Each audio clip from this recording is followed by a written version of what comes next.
Hey, before we hop into these squid games, you hoes already know I don't like to play them kid games. You can miss that shot from the three, bitch, but check that mid-range. Shoot through two, pay up off that bitch, look how them wigs change.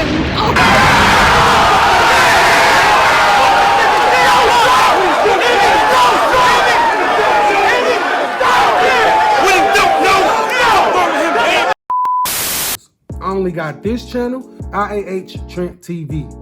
Those are the only two channels I got, bro. So all that other shit, gaming with human Trent, not me, bro. It's a lot of people stealing my shit, but it doesn't matter, bro. I know I'm gonna drop tremendous amount of views because I know a lot of people that usually come to this channel is strictly music heads. I feel you, my bad. I will be uploading again soon. I'm sorry. But we finna be reacting to how to win every death match in Squid Games. How to do it.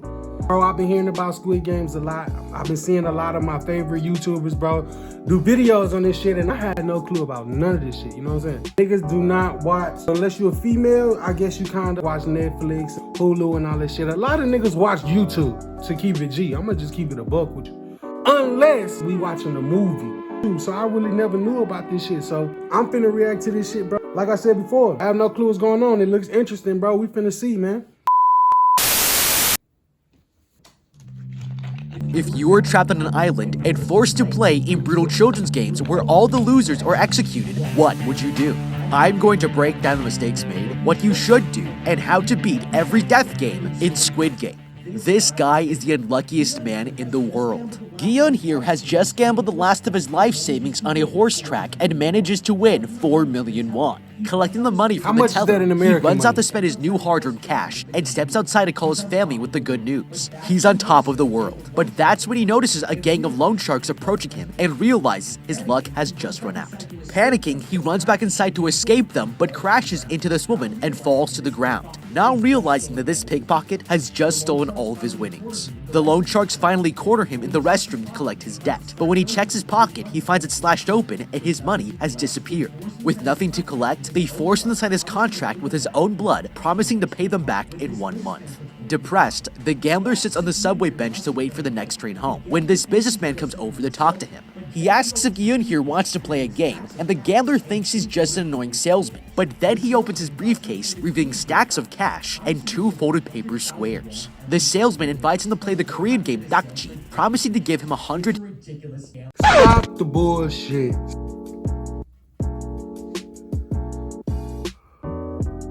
I ain't buying it. See how you looking at that nigga? That's exactly how I'm looking at his dumb ass. Boy, if a nigga come up to me, they at in the train station, then this nigga got a whole suit, briefcase. Bro, no. This is not the Matrix. This is not none of that shit. No. Hell no. I wouldn't do that one. Nah. everything the game Gion decides he's in. The man places a folded paper on the ground, and the gambler tries to flip it over, but he only manages to make the red tile jump. He's failed, but when the salesman takes his turn, he flips it over on the first try. Gion tells the man he doesn't have the money to pay him, but the salesman offers to reduce his debt in return for 1 slap in the face. It's an offer he can't refuse. What kind of game is this? He takes the slap to continue playing. Hell no. Hitting smack after smack until finally he throws down his tile and flips the salesman's paper over. Gion has just won 100 grand for playing a children's game, but it's not as innocent as it may seem.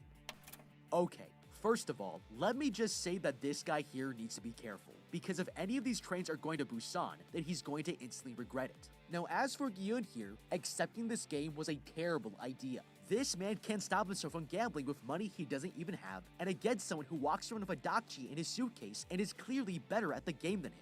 Anyone with a brain wouldn't take that bet. But once Gion realizes that it's free money and only requires a slap in the face to keep playing, you ain't about to keep slapping my nigga though, bro. Lee, whoop his ass. Slow down, baby. What?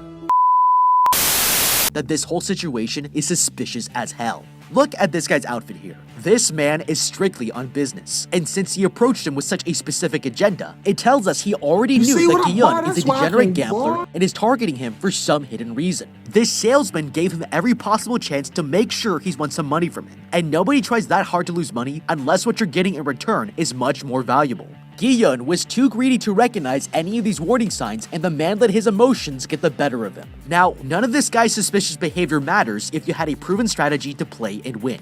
Dakji is a game that Korean school kids play, and it's so popular that the game is even televised for mass entertainment. But it's not the strongest player who wins this game, it's the smartest and most coordinated. If you look at this player here, he manages to flip the paper in one try, and that's because he used the most surface area to make more contact with the other paper. If you can strike the target with the flat side of your Dakji paper, then the momentum will be transferred and carry the paper up on the— Yo, no cap.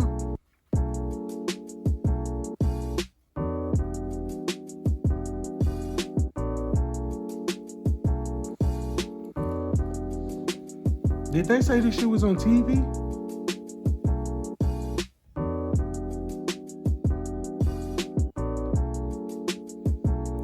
These niggas are flipping over paper and I'm doing YouTube?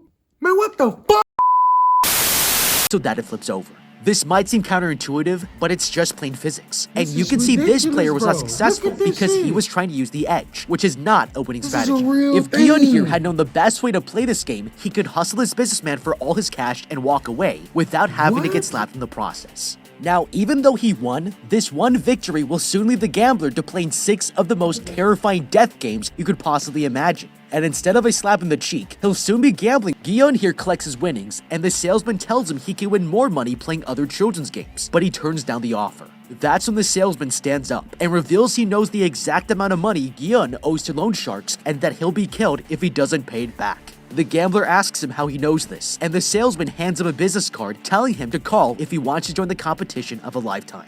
Gi-yeon considers his offer, but this will be the biggest mistake of his life. Celebrating his newfound luck, he returns back home to have dinner with his mother, but the woman knows the money came from gambling. She tells him that his ex-wife is planning to move to America, and he'll only be able to see his daughter if he has the finances Hell to no. prove he can care for her.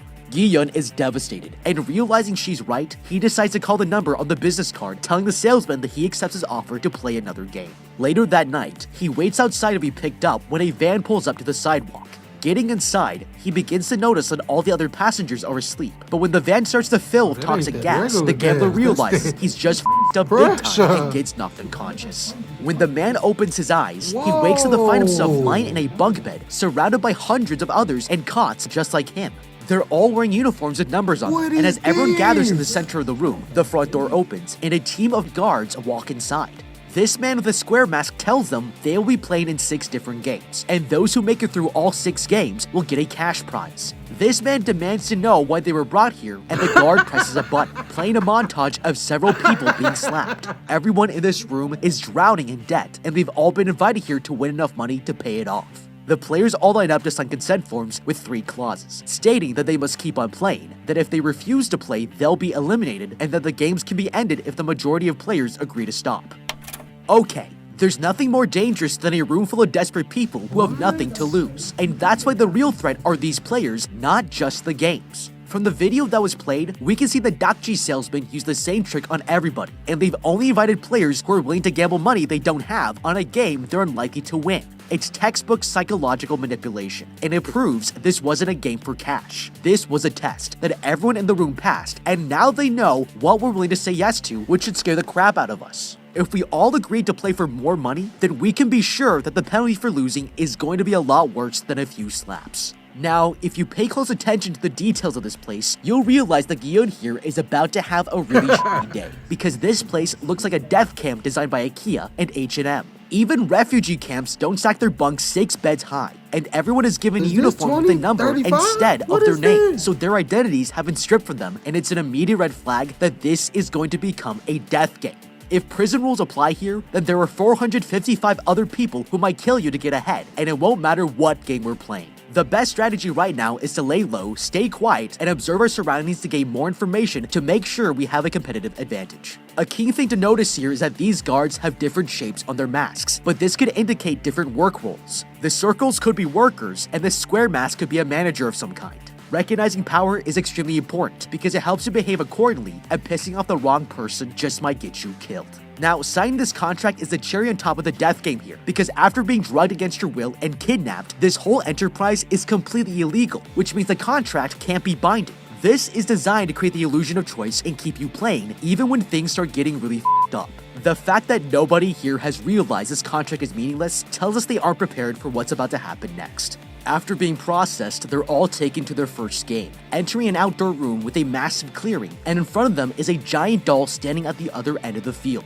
Gi-yeon here recognizes one of the players as his childhood friend Sang-woo and walks up to say hello. Suddenly, the gates behind them lock shut, playing the children's game Red Light, Green Light. Players must run to the finish line while the doll looks away. Players start running across the field, but the doll suddenly announces red light before anyone expects it, and this player is caught completely off guard. It spots the man still trying to catch his balance, and a voice announces that he's eliminated. Suddenly, a gunshot rings out, and the player collapses to the ground, motionless. He's just been shot dead, and realizes they've been tricked into playing a death game. Everyone starts running for the exit. What is this on, bro? Hell nah. What is this on? Somebody please let me know. What the entire fuck is that, bro? Hell no. Hell no. How we even get this far in the game? I'm not even getting that far, bro. Hell no. What? Y'all killing? Grab the kids. Get the, nah.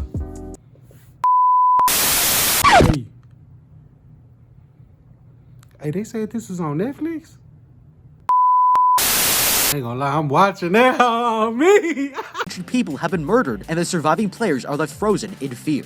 The doll turns its head back, announcing its green light, and the group starts moving again, determined to make it out of here alive. Using this guy like a shield, this girl cleverly falls behind another player to hide herself from the doll's sight. It's the same girl who stole the gambler's money earlier when he was running from the loan sharks, and without hesitation, she pulls the man down to launch herself ahead of the pack. Gi-yeon here tries to move forward, but he's grabbed by an injured player who begs him for help.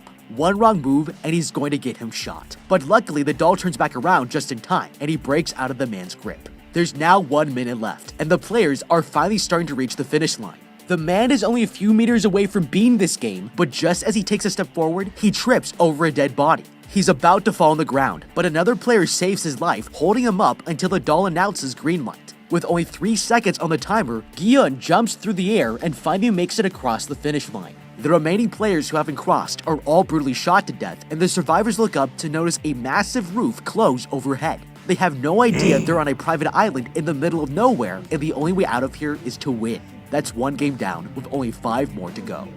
Okay, this is the most horrifying children's game I've ever seen, but 001 here is having the time of